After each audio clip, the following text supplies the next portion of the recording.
Hello दोस्तों, नमस्कार। मैं श्वेता शुक्ला लोकगीत चैनल पर आप लोगों को हार्दिक अभिनंदन करती हूँ और ज़्यादा से ज़्यादा मेरे चैनल का सपोर्ट करिए, प्यार दुलार दीजिए।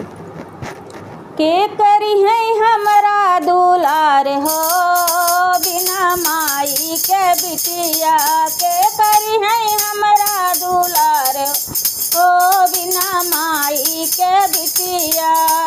पापा मोरे होते तो घर बर ढूंढते सो, पापा मोरे होते तो घर बर ढूंढते, सुंदर बर ढूंढते। चाचा न डाके दुआर हो बिना माई के बिटिया, चाचा न डाके दुआर हो बिना माई के बिटिया।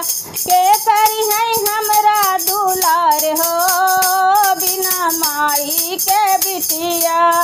मम्मी मोरी होती तो दौरी सजौती, मम्मी मोरी होती तो दौरी सजौती। चाची न साजैते तारी हो बिना माई के बिटिया।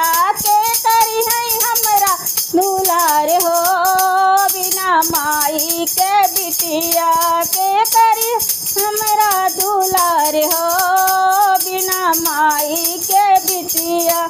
मम्मी मोरी होती आह के भरी भेटती, मम्मी मोरी होती आह के भरी भेटती।